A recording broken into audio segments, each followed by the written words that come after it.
తూర్పుగోదావరి జిల్లా రాజానగరం నియోజకవర్గంలో ఉమ్మడి కూటమి అభ్యర్థి బత్తుల బలరామకృష్ణ ఫ్యామిలీ జోరుగా ప్రచారం నిర్వహిస్తోంది. సీతానగరం మండలం కాటవరం గ్రామంలో బత్తుల బలరామకృష్ణ సతీమణి ఇంటింటి ప్రచారం చేపట్టారు. ప్రజా సమస్యలను అడిగి తెలుసుకున్నారు. మహిళా అభివృద్ధికి కృషి చేస్తామని చెబుతున్న బత్తుల బలరాం సతీమణితో మా ప్రతినిధి సతీష్ ఫేస్ టు ఫేస్. తూర్పుగోదావరి జిల్లా రాజానగరం నియోజకవర్గంలో ఉమ్మడి అభ్యర్థిగా బత్తుల బలరామకృష్ణ కుటుంబం అయితే ప్రచారం జోరుగా సాగుతుందని చెప్పుకోవచ్చు. ప్రస్తుతానికి మనం సీతానగరం మండలం కాటవరం గ్రామంలో ఉన్నాం. అసలు ఈ కాటవరం గ్రామంలో ఎటువంటి పరిస్థితి ఉంది, ప్రచారం చేస్తున్న సమయంలో ఎలాంటి స్పందన ఉంది అనే అంశం తెలుసుకునే ప్రయత్నం చేద్దాం. బత్తుల బలరామకృష్ణ సతీమణి అయితే మనతో పాటు ఉన్నారు. చెప్పండి, అంటే ఇప్పుడు ప్రస్తుతానికైతే మీరు ప్రచారం చేస్తూ ఉన్నారు. ప్రచారం ఏ విధంగా సాగుతుంది, ఎలా చేస్తున్నారు ప్రచారం, అసలు ఏం జరుగుతుంది? అందరికీ నమస్కారం అండి. ఈరోజు సీతానగరం మండలం కాటవరం గ్రామంలో అయితే ఈరోజు మేమైతే జనసేన నాయకులు, అలాగే తెలుగుదేశం, బీజేపీ ముగ్గురు నాయకులు కలిపి అయితే ప్రతి ఇంటికి ఒక్క అవకాశం ఇవ్వాలంటూ ప్రతి ఒక్కరిని కూడా అభ్యర్థించడం జరుగుతుంది. ప్రతి ఒక్కరు కూడా కొత్త పరిపాలనకై ప్రభుత్వం మారాలనేసి ప్రతి ఒక్కరు ఇక్కడ ఎదురు చూడడం జరుగుతుంది. గత ప్రభుత్వంలో అయితే ఎవరు కూడా లబ్ధి పొందక ఎందుకేసావరా బాబు ఓటు అన్న పరిస్థితుల్లో అయితే ఇక్కడ జనాల్ని ఈ ప్రభుత్వం అయితే తీసుకొచ్చింది. ప్రతి ఒక్కరు కూడా ప్రభుత్వం మారాలి, ప్రభుత్వం మారితేనే మా పిల్లల తలరాతలు మారుతాయన్న ఉద్దేశంతో ప్రతి ఒక్కరూ ఇక్కడ మాకు వెళ్ళేటప్పటికి హారతులు ఇచ్చి స్వాగతం పలుకుతూ మీకే మా అవకాశం అనేసి ప్రతి ఒక్కరు ఇక్కడ మాకు చెప్పడం చాలా సంతోషంగా ఉంది.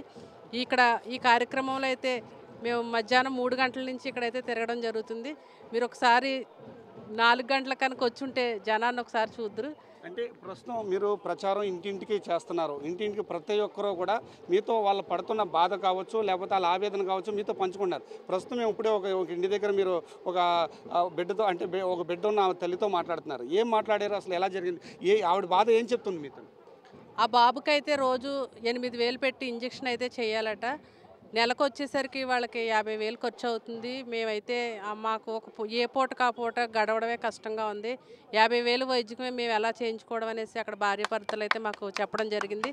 మేమైతే వాళ్ళకి ఒక్కటే భరోసా ఇచ్చాము, ఈ కూటమిలో తప్పకుండా మాకు మీరు అందరూ అవకాశం ఇచ్చి మేము గెలిస్తే కనుక సీఎం రిలీఫ్ ఫండ్ నుంచే కాకుండా మా తరపు నుంచి కూడా ప్రత్యేక సహాయం చేస్తాం. అలాగే గ్రామస్తులు కూడా ఒక మాట ఇవ్వడం జరిగింది.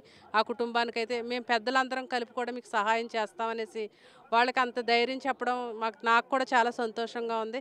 ఇలాంటి మీరు ఒకటే చూశారు, కాకపోతే సాయంత్రం నుంచి మాతో వచ్చుంటే ఎంతమందికి ఇళ్ల స్థలాలు లేవు, ఎంతమందికి అర్హులైన వాళ్ళకి ఎంతమందికి వీళ్ళు ఫెన్షన్ ఇవ్వలేదు, ప్రతిదీ కూడా మీరు చూసుందరు. ప్రతి ఒక్కరు కూడా ఒక ఇంటికి విడిచి ఒక ఇంట్లో అయితే సమస్య ఉంది. వీళ్ళు ఇచ్చే అరకొర హామీలతో ప్రతి ఒక్కరు ఇబ్బంది పడడం జరిగింది. అంటే బత్తుల బలరామకృష్ణ అయితే మాత్రం ఒక వైద్యం కోసం ఒక అంబులెన్స్ కూడా ఇచ్చారు. అంటే అసలు రాజానగరం నియోజకవర్గంలో వైద్యం పరిస్థితి ఏ విధంగా ఉంది, అసలు అంబులెన్స్ ఇవ్వాలనే ఆలోచన మీకు ఎలా వచ్చింది? అసలు ఇక్కడైతే ప్రస్తుతం ఇక్కడి నుంచి రాజమండ్రి జర్నీ చేయాలంటే 30 కిలోమీటర్లు వెళ్ళవలసి వస్తుంది. రోడ్లనే సరిగ్గా లేక ఇక్కడ ప్రయాణం అనేది చాలా కష్టంగా ఉంది. అంబులెన్స్లు అయితే ఈ రోడ్లకు జడిచి రావడం మానేసాయి. అటువంటి ఒక రోజు మేము ఈ ఊరు వచ్చినప్పుడు యాక్సిడెంట్ జరిగినప్పుడు అంబులెన్స్ లేక మా ఎదురుగుంటానే ఒక ఆయన చనిపోయినప్పుడు మాకు తప్పకుండా మేమైతే అంబులెన్స్లు కొని ఇవ్వాలనేసి మేము 2 సంవత్సరాలు నరైంది అంబులెన్స్లు కొని, అప్పటి నుంచి కూడా అంబులెన్స్లు తిప్పుతారు. గెలిచిన వెంటనే వైద్యానికి సంబంధించి ఎటువంటి ప్రణాళికను సిద్ధం చేస్తారు? ఇక్కడ మెరుగైన వైద్యం అందించేందుకు ఏమైనా ఎలాంటి ప్రయత్నాలు చేస్తారు? బలరామకృష్ణ గారు అయితే ప్రత్యేకంగా మా వంతు మేము సాయం చేస్తాం. మా దగ్గర ఉన్న అయితే 5-10 వేలు చేయగలదు, అంతకన్నా ఎక్కువ చేయలేం.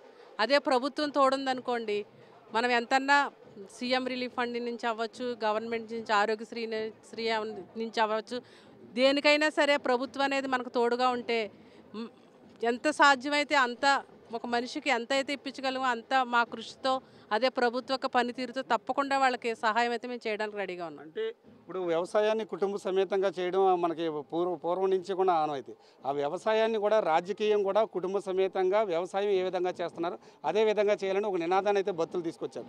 దాన్ని అసలు మీరు ఎలా సపోర్ట్ చేశారు, దాన్ని ఏ విధంగా చెప్పచ్చు, అసలు ఆ నినాదానికి కారణం ఏంటి? అసలు నేనైతే పవన్ కళ్యాణ్ గారిని చూద్దామని సరదాగా వెళ్ళాను. ఆ టైంలో నేను కండువా వేయించుకోవడం జరిగింది. ఆ రోజు నుంచి నేను ఒకటే అనుకున్నాను, నా భర్తతో పాటు నేను ప్రయాణం చేయాలి, ఆయనతో పాటు కష్టపడి తిరగాలి, తప్పకుండా ఆయనకు తోడుగా ఉండి ఈ ప్రజలే నా వంతు సాయంగా కొంచెమన్నా ప్రజలకు చేయాలన్న ఉద్దేశంతో నేనైతే అప్పటి నుంచి కూడా ప్రతి ఇంటికి వెళ్ళాను, ప్రతి కష్టం తెలుసుకున్నాను. ఈ నియోజకవర్గంలో జనం ఇంత బాధపడుతున్నారా అనేసి నేను ప్రతి ఇంటికి వెళ్ళినప్పుడే తెలిసింది నాకు.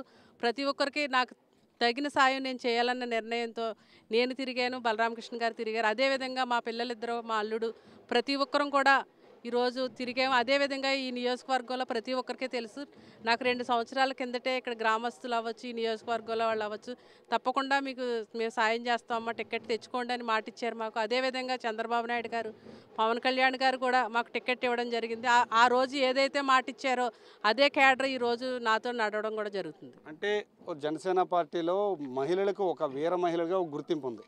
అదేవిధంగా అంటే ప్రతి మహిళ కూడా ఏ విధంగా మారాలి, ఏ విధంగా ముందుకు సాగాలి, ఏ విధంగా జరిగితే అభివృద్ధి చెందే అవకాశం ఉంది?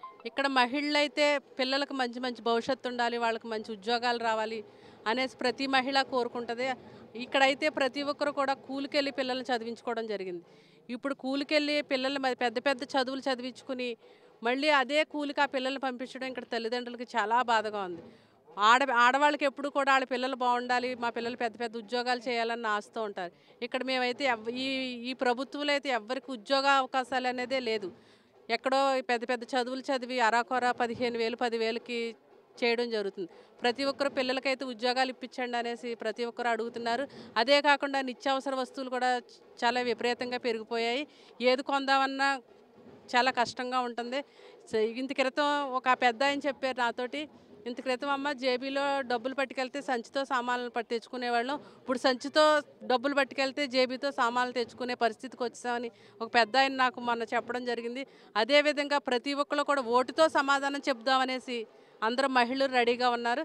ఇప్పుడు ఓటే వాళ్ళకి మంచి పరిష్కారం. ఇది ప్రస్తుతం అయితే మాత్రం రాజానగరం నియోజకవర్గంలో బలరామకృష్ణ కుటుంబం అయితే మాత్రం ప్రచారం జోరుగా సాగిస్తున్నారు. వైద్యం మీద ప్రత్యేకమైన ప్రణాళికను సిద్ధం చేస్తారు. అంటే తాను చూసిన విధానాల ప్రకారం వైద్యం ప్రతి ఒక్కరికి అందవలసిన అవసరం ఉంది కనుక ఈ రాజానగరం నియోజకవర్గంలో మెరుగైన వైద్యం అందించేందుకైతే మాత్రం ప్రత్యేకమైన శ్రద్ధ చూపుతాను. దానికోసం ఎంత దూరమైనా వెళ్తాను. ప్రభుత్వం అవకాశం అంటే ప్రభుత్వ సహకారం ఉంటేనే ప్రతి ఒక్కరికి కూడా సహాయం చేయగలను అని చెప్పి అయితే మాత్రం భక్తులు కావచ్చు, లేకపోతే భక్తుల కుటుంబ సభ్యులు కావచ్చు, ఈ అంటే ఒక రాజకీయాన్ని ఒక వ్యవసాయంగా చేస్తూ కూడా కుటుంబ సమేతంగా కూడా ప్రజల్లో తిరుగుతున్నారని కూడా చెప్పొచ్చు. అయితే తిరుగుతున్న సమయంలో కూడా విశేష స్పందన వస్తుందని చెప్పి భక్తుల సతీమని కూడా చెప్తున్నారు. ఇది ఇక్కడ పరిస్థితి. కెమెరా పర్సన్ చైతన్యతో సతీష్, 10 టీవీ, రాజానగరం నియోజకవర్గం నుండి.